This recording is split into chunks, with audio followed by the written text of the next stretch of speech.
Tangisan Rasulullah menggoncangkan Arasy. Dikisahkan bahwasannya di waktu Rasulullah SAW sedang asyik bertawaf di Ka'bah, beliau mendengar seorang di hadapannya bertawaf sambil berzikir, "Ya Karim, ya Karim." Rasulullah SAW menirunya membaca, "Ya Karim, ya Karim." Orang itu lalu berhenti di salah satu sudut Ka'bah dan berzikir lagi, "Ya Karim, ya Karim." Rasulullah SAW yang berada di belakangnya mengikuti zikirnya, "Ya Karim, ya Karim." Merasa seperti diolok-olokkan, orang itu menoleh ke belakang dan terlihat olehnya seorang laki-laki yang gagah lagi tampan yang belum pernah dikenalinya. Orang itu lalu berkata, "Wahai orang tampan, apakah engkau memang sengaja memperolok-olokku karena aku ini adalah orang Arab Badui? Kalaulah bukan karena ketampananmu dan kegagahanmu, pasti engkau akan aku laporkan kepada kekasihku, Muhammad Rasulullah." Mendengar kata-kata orang Badui itu, Rasulullah SAW tersenyum, lalu berkata, "Tidakkah engkau mengenali nabimu, wahai orang Arab?" "Belum," jawab orang itu. "Jadi bagaimana kau beriman kepadanya?" "Saya percaya dengan mantap atas kenabiannya, sekalipun saya belum pernah melihatnya, dan membenarkan perutusannya, sekalipun saya belum pernah bertemu dengannya," kata orang Arab Badui itu pula. Rasulullah pun berkata kepadanya, "Wahai orang Arab, ketahuilah, aku inilah nabimu di dunia dan penolongmu nanti di akhirat." Melihat Nabi di hadapannya, dia tercengang, seperti tidak percaya kepada dirinya. "Tuan ini Nabi Muhammad?" "Ya," jawab Nabi SAW. Dia segera tunduk untuk mencium kedua kaki Rasulullah SAW. Melihat hal itu, Rasulullah SAW menarik tubuh orang Arab itu, seraya berkata kepadanya, "Wahai orang Arab, janganlah berbuat serupa itu.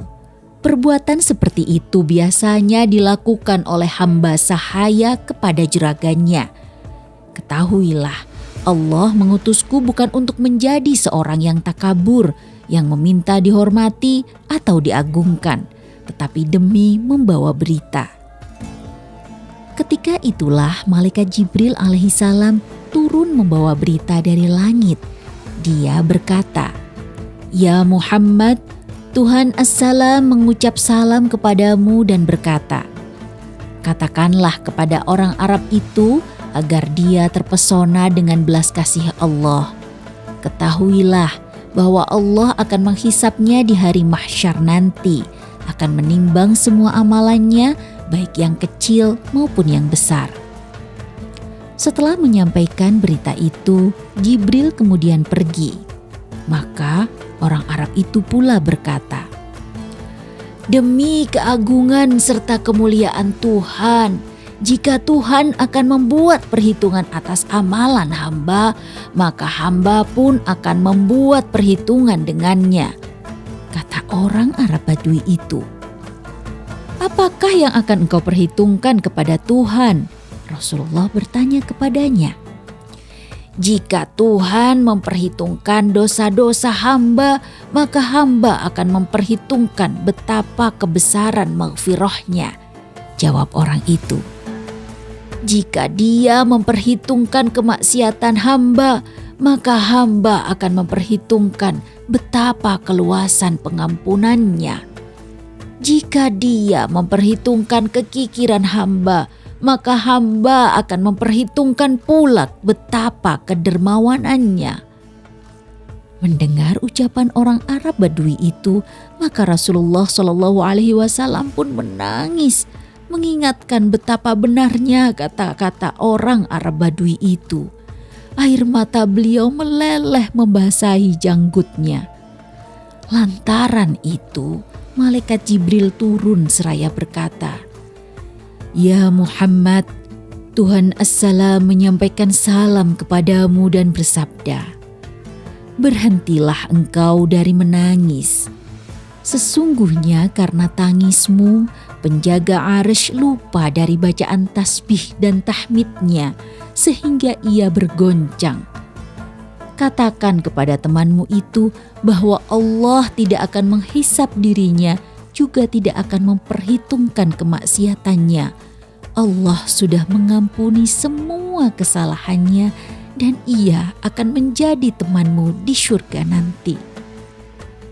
Betapa sukanya orang Arab Badui itu mendengar berita tersebut. Ia lalu menangis karena tidak berdaya menahan keharuan dirinya.